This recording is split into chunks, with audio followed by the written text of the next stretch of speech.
آپ سب ایمانی ساتھیوں کو مبارک ہے کہ ہمارے 2 پاراز مکمل ہو چکے الحمدللہ۔ آج ہم اپنے تیسرے پارے کا آغاز کرنے جا رہے ہیں۔ پارہ نمبر 3 ہے، سورہ البقرہ ہے اور آیت نمبر 253 ہے۔ اللہ تعالیٰ سے دعا ہے اللہ تعالیٰ ہمیں اس پارے کا بھی سچا اور صحیح فہم عطا فرما دیں، آمین۔ آیت نمبر 253 ہے، ارشاد باری تعالیٰ ہے، تِلْکَ الرُّسُولُ فَضَّلْنَا بَعْضَهُمْ عَلَى بَعْضٍ مِّنْهُمْ مَنْ كَلَّمَ اللَّهُ وَرَفَعَ بَعْضَهُمْ دَرَجَاتٍ وَآتَيْنَا عِيسَى ابْنَ مَرْيَمَ الْبَيِّنَاتِ وَأَيَّدْنَاهُ بِرُوحِ الْقُدُسِ وَلَوْ شَاءَ اللَّهُ مَا اقْتَتَلَ الَّذِينَ مِن بَعْدِهِم مِّن بَعْدِ مَا جَاءَتْهُمُ الْبَيِّنَاتُ وَلَكِنِ اخْتَلَفُوا فَمِنْهُم مَّنْ آمَنَ وَمِنْهُم مَّنْ كَفَرَ وَلَوْ شَاءَ اللَّهُ مَا اقْتَتَلُوا وَلَكِنَّ اللَّهَ يَفْعَلُ مَا يُرِيدُ۔ اس آیت مبارکہ میں اللہ رب العزت رسولوں کا تعارف کرواتے ہوئے فرماتے ہیں کہ یہ رسول ہیں، یعنی رسول اللہ تعالیٰ کی طرف سے منتخب کردہ انسان تھے اور سب رسولوں کے اعمال صالح تھے اور وہ انسانوں کو نفع پہنچاتے تھے، اور یہ کہ رسول براہ راست اللہ تعالیٰ کی رہنمائی پاتے تھے، یعنی تمام رسول فرشتوں کے ذریعے سے اللہ تعالیٰ سے رہنمائی لیتے رہے اور تمام رسول انسانوں کو تعلیم دیتے رہے اور ان کے نفوس کو پاک کرتے رہے۔ تمام رسول اللہ تعالیٰ کی توحید اور اس کی عبادت کی دعوت دیتے رہے اور شرک سے بچاتے رہے، اور رسول 4 کام کرتے رہے۔ نمبر 1، اللہ تعالیٰ کی کتاب کی آیات کی تلاوت کرتے رہے۔ نمبر 2، کتاب کی تعلیم دیتے رہے۔ نمبر 3، حکمت کی تعلیم دیتے رہے، اور نمبر 4، انسان کے نفوس کا تزکیہ کرتے رہے۔ پھر فرمایا فضلنا بعضهم علی بعض، ان کے بعض کو ہم نے بعض پر فضیلت دی۔ اللہ تعالیٰ نے رسولوں کو تمام لوگوں پر فضیلت دی کیونکہ رسولوں پر وحی نازل ہوتی تھی اور وہ تمام لوگوں کو اللہ کی توحید کی طرف دعوت دیتے تھے۔ تو اللہ تعالیٰ فرماتے ہیں کہ اللہ تعالیٰ نے بعض رسولوں کو بعض پر فضیلت دی۔ سورہ بنی اسرائیل کی آیت نمبر 55 میں اللہ فرماتے ہیں، یقیناً ہم نے انبیاء کو بعض پر فضیلت دی ہے۔ اور یہ بات ذہن میں رہنی چاہیے کہ فضیلت دینا اللہ تعالیٰ کا کام ہے، بندوں کا کام نہیں ہے۔ بندوں کا کام تو صرف سن کر ایمان لانا اور اطاعت کرنا ہے۔ نبی کریم صلی اللہ علیہ وآلہ وسلم نے فرمایا، پیغمبروں کو ایک دوسرے پر فوقیت نہ دو، اور ایک اور حدیث میں فرمایا کہ مجھے میرے مرتبے سے زیادہ نہ بڑھاؤ، جیسے عیسیٰ ابن مریم کو نصارہ نے ان کے مرتبے سے زیادہ بڑھا دیا ہے۔ میں تو صرف اللہ کا بندہ ہوں، اس لیے میرے لیے یہی کہا کرو کہ میں اللہ کا بندہ اور اس کا رسول ہوں۔ ہم دیکھتے ہیں کہ ہمارے معاشرے میں ایسی بہت سی نعتیں پڑھی جاتی ہیں جس میں رسول اللہ صلی اللہ علیہ وآلہ وسلم کو رسولوں پر فضیلت دی جاتی ہے۔ یہ بات درست ہے کہ جزوی فضیلتیں مختلف رسولوں کی ہو سکتی ہیں، البتہ کلی فضیلت تمام انبیاء اور رسولوں پر محمد صلی اللہ علیہ وآلہ وسلم کو حاصل ہے۔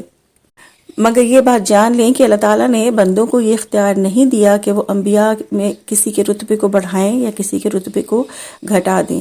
جیسے ہمارے ہاں جو نعت پڑھی جاتی ہے، شاہی مدینہ سارے نبی تیرے در کے سوالی، یہ نعت پڑھنا گناہ ہے، شرک ہے، کیونکہ تمام انبیاء اللہ کے در کے سوالی تھے، رسول اللہ صلی اللہ علیہ وآلہ وسلم کے در کے سوالی نہیں تھے، اور تمام انبیاء خود بھی توحید کے راستے پہ چلتے رہے اور اپنی قوموں کو بھی توحید کی دعوت دیتے رہے۔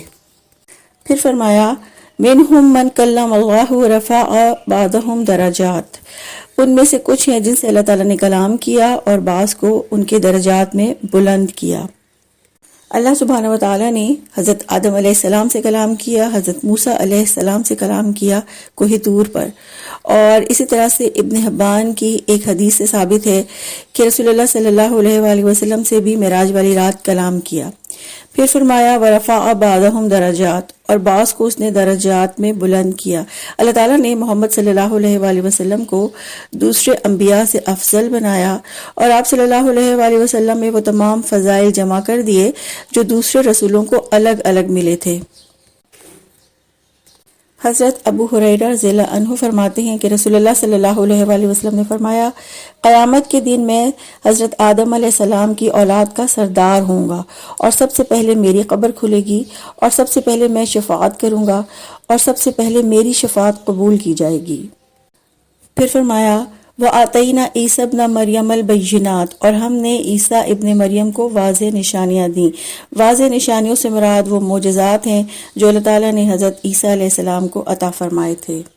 حضرت عیسیٰ علیہ السلام کو جو معجزات عطا کیے گئے تھے وہ یہ تھے کہ وہ مردوں کو اللہ کے حکم سے زندہ کرتے تھے، اللہ تعالیٰ کے حکم سے مٹی کے پرندوں میں پھونک مار کر انہیں بھی زندہ کرتے تھے، اسی طرح پیدائشی اندھے اور کوڑھی کو ٹھیک کر دیتے تھے، اور اسی طرح لوگوں کو ان کے کھانے اور ذخیرہ کرنے کے بارے میں بھی بتا دیتے تھے۔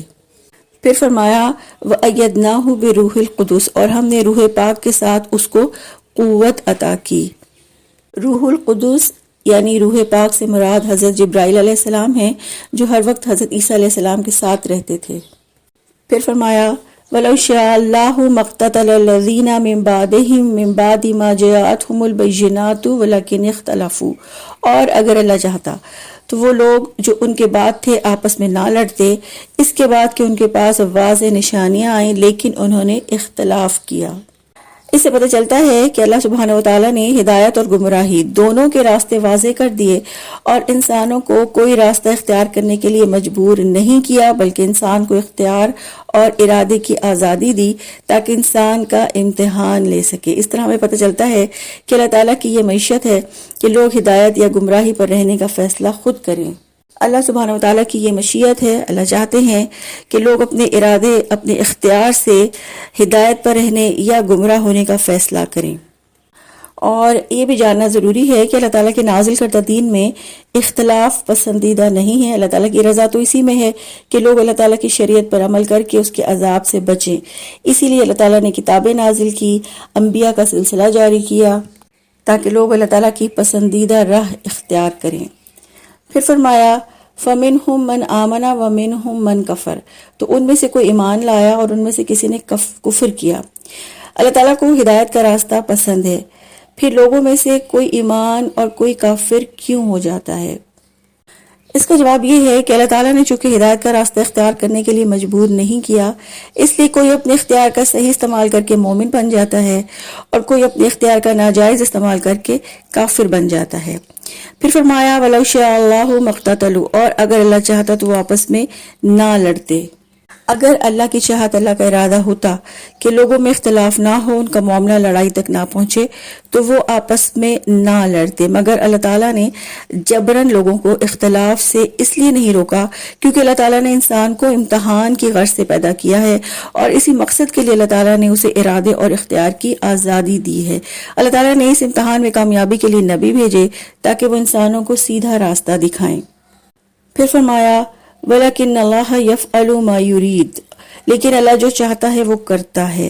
اس کا مطلب یہ ہے کہ اللہ تعالیٰ کے راستے میں کوئی رکاوٹ نہیں، وہ قدرت رکھتا ہے، اختیار رکھتا ہے، اللہ قوی ہے، کوئی اس کے فیصلے بدل نہیں سکتا، وہ جو چاہتا ہے کرتا ہے۔ اللہ سبحانہ وتعالیٰ کا ہر کام حق اور انصاف پر مبنی ہوتا ہے، وہ الحکیم ہے، اس کا کوئی کام حکمت سے خالی نہیں ہوتا۔ اللہ سبحانہ وتعالیٰ سے یہ دعا ہے، اللہ تعالیٰ ہم تمام مسلمانوں کو دین میں اختلاف کرنے اور فرقہ بندی کرنے سے بچا لے، اور ہم سب کو قرآن اور سنت پر عمل کرنے کی توفیق عطا فرما دے، آمین۔ سبحانک اللہم و بحمدک، نشہد ان لا الہ الا انت، نستغفرک و نتوب الیک۔ السلام علیکم ورحمۃ اللہ وبرکاتہ۔